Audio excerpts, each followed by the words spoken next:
ಗುರುಭ್ಯೋ ನಮಃ. ನನ್ನ ಹೆಸರು ಪ್ರಜ್ಞಾ. ನಾನು ಶುಭಂ ಕರೋತಿ ಮೈತ್ರೇಯಿ ಗುರುಕುಲದಲ್ಲಿ ಓದುತ್ತಿರುವ ವಿದ್ಯಾರ್ಥಿನಿ. ನಾನು ಈಗ ಜೀವನದ ಬಗ್ಗೆ ನನಗೆ ತಿಳಿದಿರುವಷ್ಟು ನಿಮಗೆ ತಿಳಿಸಲು ಇಚ್ಛಿಸುತ್ತೇನೆ. ನಾವು ಹುಟ್ಟಿದ ತಕ್ಷಣ ನಾವು ನೋಡೋದು ಪರಿಸರ ಎಷ್ಟು ಸುಂದರವಾಗಿದೆ. ಪರಿಸರದಲ್ಲಿ ಇರುವ ಮರಗಳು, ಗಿಡಗಳು ಎಲ್ಲವೂ ನಿಷ್ಕಲ್ಮಶವಾದ ಪ್ರೀತಿಯನ್ನು ಈ ಮಾನವನಿಗೆ ತೋರಿಸ್ತವೆ. ಅದರಲ್ಲಿ ನಾವು ಮಾನವರು ಸಹ ಪರಿಸರದಲ್ಲಿ ಬರುವ ವ್ಯಕ್ತಿಗಳಾಗಿದ್ದೇವೆ. ಒಬ್ಬ ಕವಿ ಹೇಳ್ತಾನೆ, ಹುಟ್ಟುವಾಗ ಮಾನವ ವಿಶ್ವ ಮಾನವನಾಗ್ತಾನೆ, ಅದೇ ಬೆಳೀತಾ ಇರ್ಬೇಕಾದ್ರೆ ಅದೇ ಮಾನವ ಅಲ್ಪ ಮಾನವನಾಗ್ತಾನೆ ಅಂತ. ಅಂದ್ರೆ ವಾಕ್ಯದ ಅರ್ಥ ಏನಪ್ಪಾ ಅಂತ ಹೇಳಿದ್ರೆ, ಹುಟ್ಬೇಕಾದ್ರೆ ಆ ಮಗುಗೆ ಏನೂ ಗೊತ್ತಿರೋದಿಲ್ಲ, ಎಲ್ಲರೂ ನನ್ನವರೇ, ಎಲ್ಲರನ್ನೂ ಪ್ರೀತಿಸ್ಬೇಕು ಅಂತ ಆ ಮಗು ತಿಳ್ಕೊಂಡಿರುತ್ತೆ. ಅದೇ ಮಗು ಬೆಳೀತಾ ಹೋದಾಗೆ ಇವರು ನನ್ನವರು, ಅವರು ನನ್ನವರಲ್ಲ, ಅವ್ರನ್ನ ದ್ವೇಷಿಸ್ಬೇಕು, ಇವ್ರನ್ನ ಪ್ರೀತಿಸ್ಬೇಕು ಅಂತ ಅಲ್ಪಮತಿಯನ್ನ ಉಳ್ತಾನೆ.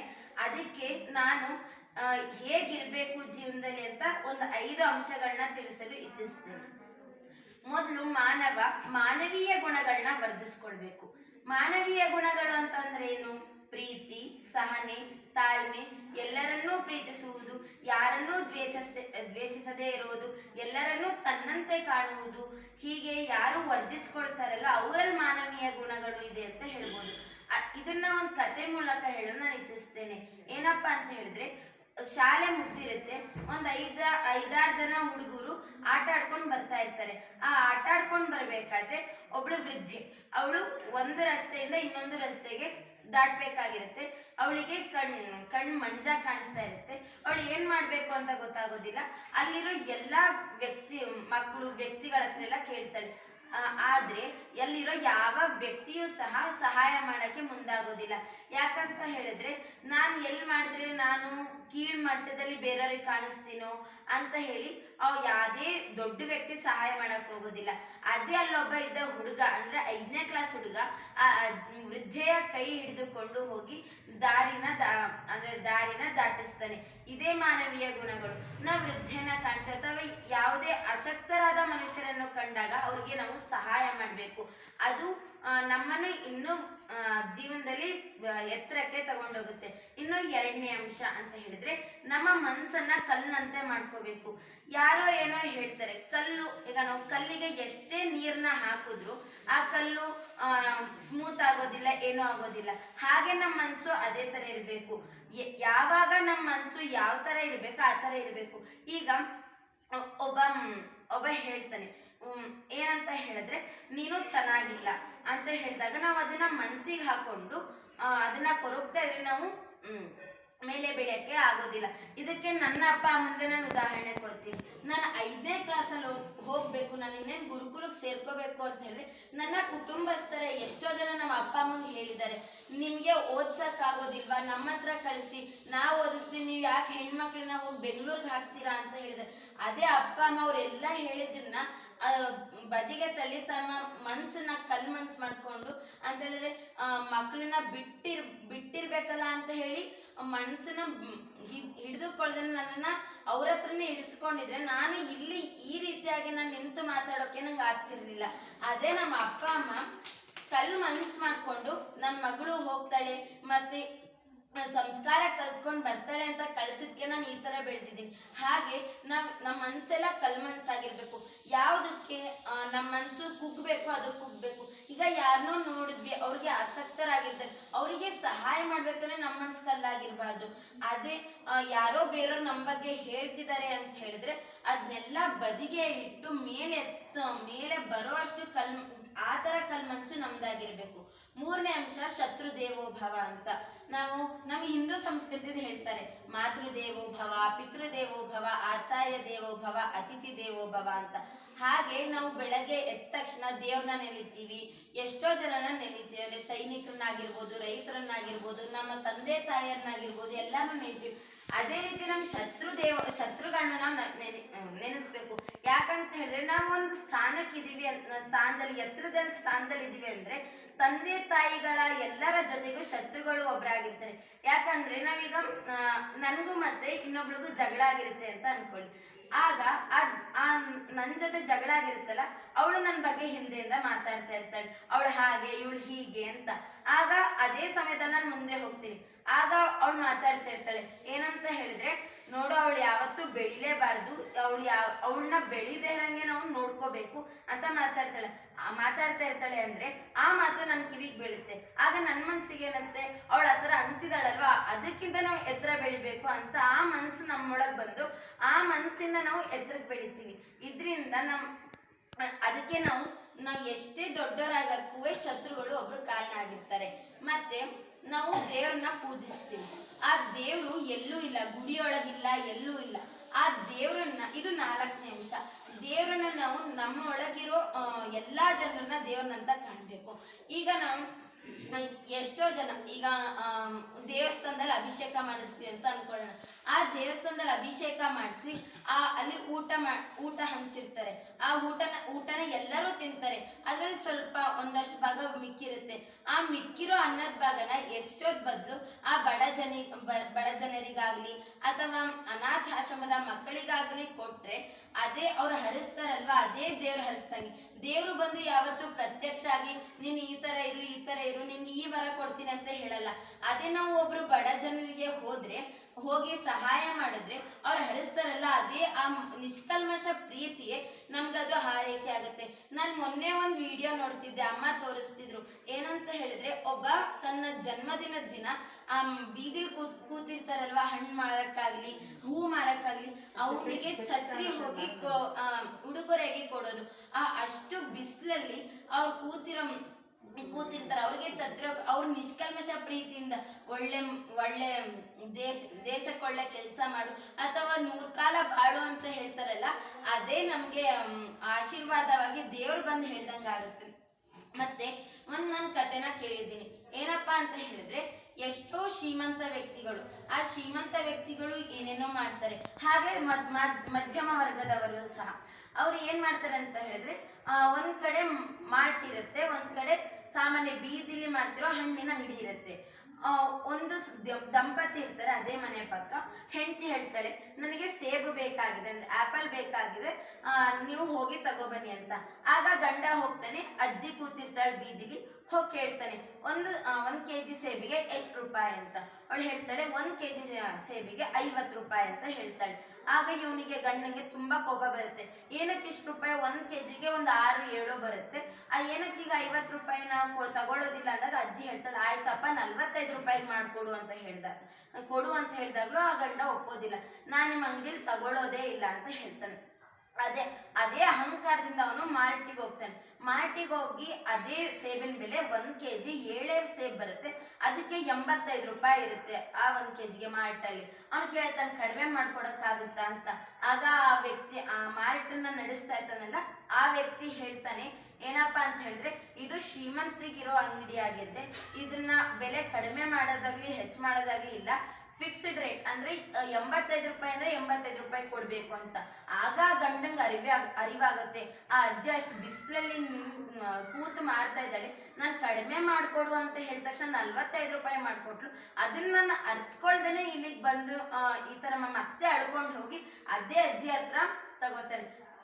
ಈ ಕಥೆಯಿಂದ ನಾವ್ ಏನ್ ತಿಳ್ಕೊಬೋದಂದ್ರೆ, ಎಂದೂ ಅಹಂಕಾರ ಇರಬಾರ್ದು, ಮತ್ತೆ ಎಂದು ಯಾರಿಗೂ ಅವಮಾನ ಮಾಡಬಾರ್ದು, ಎಷ್ಟಾಗುತ್ತೋ ಅಷ್ಟು ಕೊಡಬೇಕು. ಅದಕ್ಕೆ DVG ಅವರು ಸುಂದರವಾಗಿ ಹೇಳ್ತಾರೆ. ಏನಂತ ಹೇಳಿದ್ರೆ, ಹೂ ಮಾರ್ತಾ ಇರ್ತಾಳೆ ಒಬ್ಳು. ಆ ಹೂವು ಯುವಕನಿಗೆ ಯುವತಿ ಮುಡ್ಕೊಂಡ್ರೆ ಚಂದ ಆಗತ್ತೆ. ಅದೇ ಹೂವು ದೇವಸ್ಥಾನದಲ್ಲಿ ಭಕ್ತನಿಗೆ ಪ್ರಸಾದವಾಗಿ ಕೊಟ್ರೆ ಚೆನ್ನಾಗಿರುತ್ತೆ. ಅದೇ ಹೂವು ಪರಿಸರ ಪ್ರೇಮಿಗೆ ಆ ಹೂ ನೋಡಿದ್ರೆ ಸಂತೋಷ ಆಗತ್ತೆ. ಆ ಹೂ ತಗೋಬೇಕಾದ್ರೆ ಎಷ್ಟು ಜನ ಕಡಿಮೆ ಮಾಡ್ಕೊಡು ಅಂತಾರೆ. ಅದೇ ಆ ಹೂ ಬೆಳೆಯಕ್ಕೆ ಆ ವ್ಯಕ್ತಿ ಎಷ್ಟು ಪಟ್ಟಿರ್ತಾಳೆ ಅಂತ ನಾವು ತಿಳ್ಕೊಂಡ್ರೆ ಆ ವ್ಯಕ್ತಿ ಕಷ್ಟ ಅರ್ಥ ಆಗತ್ತೆ. ಮತ್ತೆ ಇನ್ನೊಂದು 5ನೇ ಅಂಶ ಏನಪ್ಪಾ ಅಂತ ಹೇಳಿದ್ರೆ, ನಾವ್ ಎಂದಿಗೂ ಏಳಿಗೆಯಿಂದ ಅಹಂಕಾರ ಪಡಬಾರ್ದು.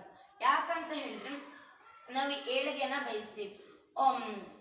ಒಬ್ಬ ವ್ಯಕ್ತಿ ಇರ್ತಾನೆ, ಅವನು ತುಂಬಾ ಸಂಗೀತದಲ್ಲಿ ತುಂಬಾ ವಿದ್ವಾಂಸನಾಗಿರ್ತಾನೆ, ತುಂಬಾ ಚೆನ್ನಾಗಿ ಹಾಡಾಡ್ತಾ ಇರ್ತಾನೆ. ಅವನಿಗೆ ಎಲ್ಲೋದ್ರು ಯಾವುದೇ ಕಾರ್ಯಕ್ರಮಕ್ಕೆ ಹೋದ್ರು ಹಾಡಾಡ್ಬಾ ಅಂತ ಕರೀತಾ ಇರ್ತಾರೆ. ಇದರಿಂದ ಅವನಿಗೆ ಅಹಂಕಾರದ ವೃದ್ಧಿ ಆಗುತ್ತೆ. ನನ್ನನ್ನೇ ಕರೀತಾರಲ್ವಾ, ನಾನಿಲ್ದೇನೆ ಯಾವುದೇ ಕಾರ್ಯಕ್ರಮ ನಡೆಯಲ್ಲ ಅಂತ ಅನ್ಕೋತಾನೆ. ಆಮೇಲೆ ಅವ್ನು ಬಂದು ಎಲ್ಲದಕ್ಕೂ ಅವನೇ ಭಾಗವಹಿಸ್ತಿರ್ತಾನೆ, ಅವನಿಗೆ ಅಹಂಕಾರ ವೃದ್ಧಿ ಆಗುತ್ತೆ. ಒಮ್ಮೆ ಒಬ್ಳು ಬಂದು ಹೇಳ್ತಾಳೆ, ಏನಂತ ಹೇಳಿದ್ರೆ, ನೀನು ಹಾಡಾಡು ಅಂತ. ಆಗ ವ್ಯಕ್ತಿ ಉತ್ತರ ಕೊಡ್ತಾನೆ, ಇನ್ಯಾರಿದ್ದಾರೆ ಹಾಡಾಡಕ್ಕೆ, ನಾನು ಒಬ್ನೇ ಇರೋದು, ಈ ವಿಶ್ವದಲ್ಲೇ ನಾನು ಒಬ್ನೇ ಇರೋದು ಹಾಡಾಡಕ್ಕೆ, ನನ್ನನ್ನು ಬಿಟ್ಟು ಇನ್ಯಾರು ಇಲ್ಲ ಅಂತ ಗರ್ವದಿಂದ ಉತ್ತರ ಕೊಡ್ತಾನೆ. ಆಗ ಆ ವ್ಯಕ್ತಿ ಇರ್ತಾಳಲ್ಲ, ಅವಳಿಗೆ ಇವನನ್ನ ಕರೆಸ್ಬಾರ್ದು ಹಾಡಿಗೆ ಅಂತ ಹೇಳಿ ಇನ್ನೊಬ್ನನ್ನ ಕರೆಸಿ ಹಾಡಾಡಿಸ್ತಾನೆ. ಆಗ ಅವನಿಗೆ ತಪ್ಪಿನ ಅರಿವಾಗುತ್ತೆ. ಅದೇ ಅವನ ಅಹಂಕಾರದಿಂದ ಆ ಮಾತು ಹೇಳದೆ ಹೋಗಿದ್ರೆ ಅವನು ಇನ್ನೂ ಮುಂದೆ ಗಾಯಕನಾಗಿ ಇನ್ನೂ ಪ್ರಸಿದ್ಧಿ ಹೊಂದಿರ್ಬೋದು. ಹೀಗೆ ಸ್ವಾಮಿ ವಿವೇಕಾನಂದರು ಚಿಕಾಗೋದಲ್ಲಿ ಭಾಷಣ ಮಾಡ್ತಾನೆ, ನಮ್ಗೆಲ್ಲ ಗೊತ್ತು. ಆಮೇಲೆ ಚಿಕಾಗೋದಲ್ಲಿ ಭಾಷಣ ಮಾಡಿ ಇನ್ನೇನು ಕೆಳಗೆ ಬರ್ಬೇಕಾದ್ರೆ ಎಲ್ಲ ಪುರುಷರಾಗ್ಲಿ ಮಹಿಳೆಯರಾಗ್ಲಿ ಸ್ವಾಮಿ ವಿವೇಕಾನಂದರ ಹತ್ರ ಓಡ್ ಬರ್ತಾರೆ. ಏನಕ್ಕೆ ಅಂತ ಹೇಳಿದ್ರೆ, ಅವ್ರ ವಸ್ತ್ರನ ಸ್ಪರ್ಶದಿಂದ ನಮಗೆ ಪುಣ್ಯ ಸಿಗ್ಲಿ ಅಂತ ಓಡ್ ಬರ್ತಾರೆ. ಆಗ ಒಬ್ಳು ಮುದುಕಿ ಬಂದು ಹೇಳ್ತಾಳೆ, ನೀನು ಇಷ್ಟು ಚೆನ್ನಾಗಿ ಭಾಷಣ ಮಾಡಿದೆ, ಆದ್ರೆ ನಾನು 2 ಅಂಶನ ಜ್ಞಾಪಕ ಇಟ್ಕೊ. ಒಂದು, ನಿನ್ನ ಏಳಿಗೆಯಿಂದ ಅಹಂಕಾರ ಪಡ್ಬೇಡ, ಮತ್ತೆ ಎಲ್ಲರನ್ನೂ ಪ್ರೀತಿಸು ಅಂತ. ಆ 2 ಅಂಶನ ಸ್ವಾಮಿ ವಿವೇಕಾನಂದರು ತಮ್ಮ ಮನಸ್ಸಲ್ಲಿ ಇಟ್ಕೊಂಡು ಜೀವನ ಪರ್ಯಂತ ಅವ್ರು ಎಷ್ಟೇ ಸಾಧನೆ ಮಾಡಿದ್ರು ಎಂದು ಅಹಂಕಾರ ಪಡೆದೇ ಇದ್ದ ಕಾರಣ ಅವರು ಅವ್ರು ಎಷ್ಟೋ ಇಹಲೋಕ ತ್ಯಜಿಸಿ ಎಷ್ಟೋ ವರ್ಷಗಳು ಕಳೆಯಿತು, ಎಷ್ಟೋ ಜನ್ಮಾಂತರಗಳು ಕಳೆಯಿತು. ಈಗಲೂ ಸಹ ಮನೇಲಿ ಅವ್ರು ಫೋಟೋ ಇಟ್ಟು ಪೂಜೆ ಮಾಡ್ತಾರೆ ಅಂತ ಹೇಳಿದ್ರೆ ಅವ್ರಿಗೆ ಆ ಅಹಂಕಾರ ಇಲ್ದೇ ಇರೋದಾಗಿರ್ಬೋದು, ಎಲ್ಲರನ್ನೂ ಪ್ರೀತಿಯಿಂದ ಕಾಣೋ ಗುಣ ಆಗಿರ್ಬೋದು, ಅದು ಉಪಯೋಗಕ್ಕೆ ಬರುತ್ತೆ. ಅದಕ್ಕೆ ನಾವು ಸಹ ಏನ್ ಮಾಡ್ಬೇಕು, ಎಷ್ಟೇ ಬೆಳಿಲಿ ಏನೇ ಬೆಳಿಲಿ ಅದಕ್ಕೆ ಅಹಂಕಾರ ಅನ್ನೋದು ಮಾತ್ರ ಪಡಬಾರ್ದು. ಮತ್ತೆ ದೇವರಿಗೆ ಪೂಜೆ ಪುನಸ್ಕಾರದಿಂದ ಎಂದಿಗೂ ಸಂತೋಷ ಆಗೋದಿಲ್ಲ. ನಮ್ಮ ಮನಸ್ಸು ನಿಷ್ಕಲ್ಮಶವಾಗಿದ್ಯಾ, ಅದೇ ದೇವರಿಗೆ ಇಷ್ಟ ಆಗುತ್ತೆ. ನಾವ್ ಎಂದಿಗೂ ಭೇದ ಭಾವ ಮಾಡಬಾರ್ದು. ಅವ್ರು ಕೀಳ್ ಜನರು, ಅವ್ರ ಮೇಲ್ ಜಾತಿಯವ್ರು, ಇವ್ರು ಕೀಳ್ ಜಾತಿಯವ್ರು ಅಂತ ಭೇದ ಭಾವನ ಬಿಟ್ಟು ನಮ್ಮ ಭಾರತದಲ್ಲಿ ಹೇಳ್ದಂಗೆ, ಅಂದ್ರೆ ಭಾರತೀಯ ಸಂಸ್ಕೃತಿಯ ತರ ವಸುಧೈವ ಕುಟುಂಬಕಂ ಅಂತ ಹೇಳಿದ್ರೆ ಎಲ್ಲರೂ ತನ್ನಂತೆಯೇ ಕಾಣುತ್ತಾ ಇದ್ರೆ ಉಪಯೋಗ ಆಗತ್ತೆ. ಹಾಗೆ ಸಂಸ್ಕೃತದಲ್ಲಿ ಒಂದು ಶ್ಲೋಕ ಹೇಳ್ತಾರೆ, ಮಾತೃವತ್ ಪರಧಾರೇಶು ಪರದ್ರವ್ಯೇಶು ಲೋಷ್ಟವತ್ ಆತ್ಮವತ್ ಸರ್ವಭೂತೇಶು ಯಃ ಪಶ್ಯತಿ ಸ ಪಂಡಿತಃ ಅಂತ. ಯಾರು ಪರರ ಧನವನ್ನು ಮಣ್ಣಿನಂತೆ ಅಂತಂದ್ರೆ ಯಾವುದೇ ಕಳ್ತನ ಮಾಡ್ದೇನೆ, ಬೇರೆಯವರ ಧನ ಅಂತ ಬಂದ್ರೆ ಹಣ ಅಷ್ಟೇ ಬರೋದಿಲ್ಲ, ಬೇರೆಯವರ ವಸ್ತುವನ್ನು ಮಣ್ಣಿನಂತೆ ಶುದ್ಧಂತೆ ಕಾಣುತ್ತಾ, ಬೇರೆಯವರ ಯುವತಿ ಅಂದ್ರೆ ಬೇರೆ ಮಹಿಳೆಯನ್ನು ತನ್ನ ತಾಯಿಯಂತೆ ಕಾಣುತ್ತಾ, ಬೇರೆಯವರನ್ನು ತನ್ನಂತೆ ನಾನು ಎಷ್ಟು ಕಷ್ಟ ಪಡ್ತಾ ಇದ್ದೀನಿ, ಅವ್ರು ಎಷ್ಟು ಕಷ್ಟ ಪಡ್ತಾ ಇದ್ದಾರೆ ಅಂತ ತಿಳ್ಕೊಂಡು ಯಾರು ಬಾಳ್ತಾರಲ್ವಾ ಅವರೇ ನಿಜವಾದ ಪಂಡಿತರೇ ಹೊರತು ಯಾರು PhD ಮಾಡಿರ್ತಾರೆ, ಯಾರು ಅಷ್ಟು ದೊಡ್ಡ ಯಾರು ಪದವಿನ ಪಡೆದಿರ್ತಾರೋ ಅವ್ರು ಪಂಡಿತರಲ್ಲ. ಈ ತರ ಯಾರು ಕೆಲಸ ಮಾಡ್ತಾರೋ ಅವರೇ ಪಂಡಿತರು ಅಂತ ಹೇಳ್ತಾರೆ. ಹಾಗೇನೆ ನಾವೆಲ್ಲರೂ ಸಹ ಜೀವನದಲ್ಲಿ ಕಲಿಬೇಕಾಗಿದ್ದು ಎಷ್ಟೋ ಇದೆ. ಅದು 90 ವರ್ಷ ಆಗಿರ್ಲಿ, 16 ವರ್ಷ ಆಗಿರ್ಲಿ, ಎಷ್ಟೇ ವರ್ಷ ಆಗಿರ್ಲಿ, ಕಲಿಯೋದಂತೂ ಮುಗಿಯೋದಿಲ್ಲ. ಆದ ಕಾರಣ ನಮ್ಗೆ ಎಷ್ಟು ಗೊತ್ತೋ ಅದನ್ನ ಬೇರೆಯವ್ರಿಗೆ ಪ್ರಸಾರ ಮಾಡೋಣ. ಅದಕ್ಕೂ ಒಂದು ಶ್ಲೋಕ ಇದೆ, ನ ಚೋರಹಾರ್ಯಂ ನ ಚ ರಾಜಹಾರ್ಯಂ ನ ಭ್ರಾತೃಭಾಜ್ಯಂ ನ ಚ ಭಾರಕಾರಿ ವ್ಯಯೇ ಕೃತೆ ವರ್ಧತೆ ಏವ ನಿತ್ಯಂ ವಿದ್ಯಾಧನಂ ಸರ್ವಧನ ಪ್ರಧಾನಂ ಅಂತ ಸುಭಾಷಿತಕಾರ ಹೇಳ್ತಾನೆ. ಅಂತ ಹೇಳಿದ್ರೆ ನಚ್ಚೋರಹಾರ್ಯ, ಯಾವ ಕಳ್ಳನಿಂದನೂ ಸಹ ಎಷ್ಟೇ ಮಾಡಿದ್ರು ಆ ವಿದ್ಯೆಯನ್ನ ಹರಿಸ್ಕೊಳಕ್ಕಾಗೋದಿಲ್ಲ. ನಚರಾಜಹಾರ್ಯ, ರಾಜ ಎಷ್ಟೇ ಧನ ಕೊಟ್ಟು ಈ ಭೂಮಿ ತಗೋತಾರಲ್ಲ ಆ ತರ ವಿದ್ಯೆನ ಪಾಲ್ ಮಾಡ್ಕೊಡು ಅಂತ ಹೇಳಕ್ ಆಗೋದಿಲ್ಲ. ನಾವು ಭ್ರಾತೃಭಾಜ್ಯ, ತಂದೆ ತಾಯಿ ತಮ್ಮ ಮಕ್ಕಳಿಗೆ ಅಂತ ಒಂದು ಅಷ್ಟು ಸಂಪತ್ನ ಇಟ್ಟಿರ್ತಾರೆ. ಹಾಗೆ ಆ ಅಣ್ಣ ತಮ್ಮಂದ್ರು ಹೇಗೆ ಸಂಪತ್ನ ಭಾಗಿಸ್ಕೋತಾರೋ ಹಾಗೆ ವಿದ್ಯೆನ ಭಾಗಿಸ್ಕೊಳಕ್ ಆಗೋದಿಲ್ಲ. ನಚ ಭಾರಕಾರಿ ವ್ಯಯೇ ಕೃತೆ ವರ್ಧತೆ ಏವ ನಿತ್ಯಂ, ನಾವ್ ಎಷ್ಟು ವ್ಯಯ ಮಾಡ್ತೀವೋ ಅಷ್ಟು ನಮ್ಗೆ ಲಭಿಸುತ್ತೆ. ನಾವು ಹಣನ ವ್ಯಯ ಮಾಡದೆ ಅದು ಮತ್ತೆ ಪಡ್ಕೊಳಕ್ ಕಷ್ಟ. ಅದೇ ವಿದ್ಯೆನ ವ್ಯಯ ಮಾಡಿದ್ರೆ ಅದು ನಮ್ಗೆ ಬೇಗ ತಲೆಗೆ ಹತ್ತುತ್ತೆ.